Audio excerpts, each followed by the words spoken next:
Fandemic Media. I'm your host, IndieFan. And we're back to this again, aren't we, fellas?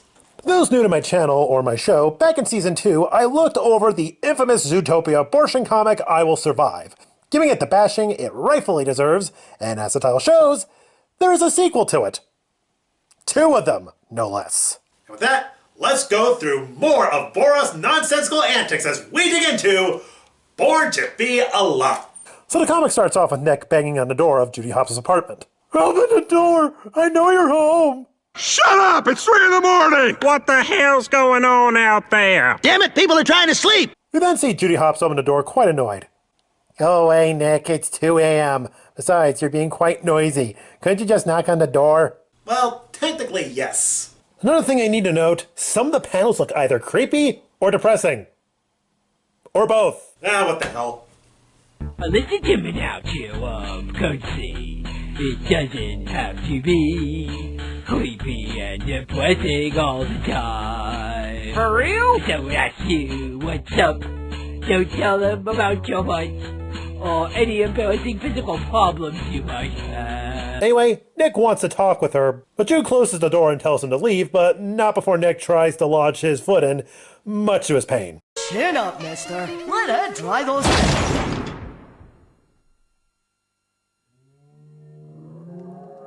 Nick begs to speak with Jude personally, saying that if he doesn't speak to her now, he won't have another day to live.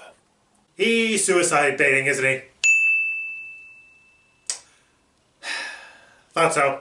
Out of pity, Judy lets him in, and here we see another problem. Jeez, how cold-hearted are you tonight? You left her ass for standing behind her bodily autonomy.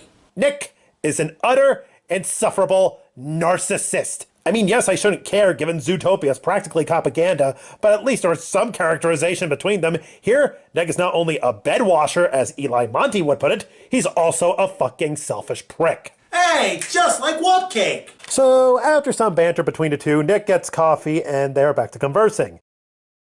Nick asks if she went through with the abortion. If you don't know what I'm talking about, please refer to my previously mentioned review. Nick laughs off the fact Judy pointed out he acted like a religious whack job before pointing out that she did, leaving Nick shocked like before and begging for forgiveness. So much for you will survive, huh? And Nick is still pulling the same emotional crap. And I'm not saying that to come off as toxic, but this is a tactic made by abusers to get back in the good graces of their victims. So after him sleeping with a hooker, no, I did not make that up, he hopes to beg for forgiveness, and just when she seems to be moved by the apology, she points out she left him when she needed him the most, revealing if he did, she could have possibly kept the child. I don't even want to think about it. Please don't make me! She does forgive him, but points out it's too late to reconcile and asks him to leave. And Nick shows more of his begging bullshit before mentioned, getting the attention of her partner Shay, leaving Nick shocked.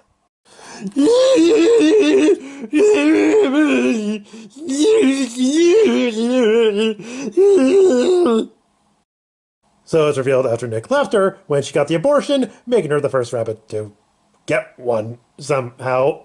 Whoops, there it goes. Yep, my brain stopped.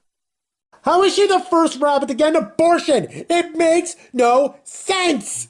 Anyway, after she went through with it, she got medical complications as a result of it. And that's where she first meets Shay, who worked as a garage mechanic and came to the hospital due to a minor injury. And over time, they start to develop feelings for each other.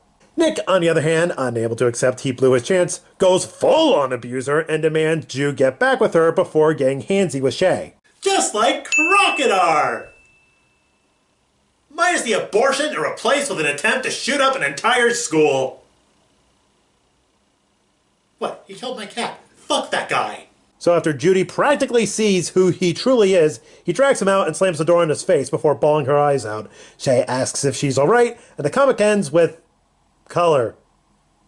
And her stating she's fine. That was Born to Be Alive. Time for my pros and cons. Artwork is alright, but that's not saying much. There are less plot holes, but it's still sucky. Some of the panels, I can never really tell if they're separate or one. Some of the panels look creepy and Nick is insufferable, more so than in previous installment. It leaves you wondering if Borba just hates the character, and the change from color just seems confusing whether it's unintentional mood whiplash or meant to symbolize a happy ending. Final analysis is an F-. I mean, this is the sequel to the Zootopia Abortion Comic. Are you that surprised? Want to mark this a high heaven? Then be my guest. Other than that, give this a skip. Well, that's all for today, everyone. I'm a new fan, and I'll catch you next time.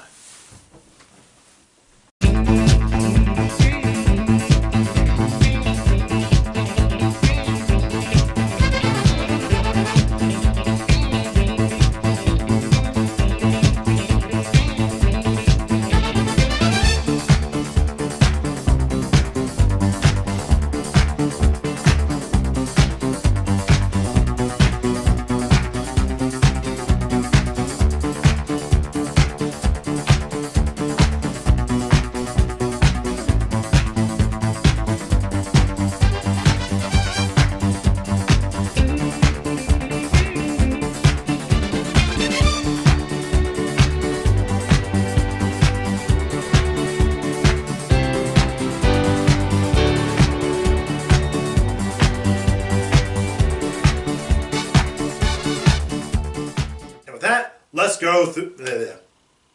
And with that, let's go. And with that, let's go through more.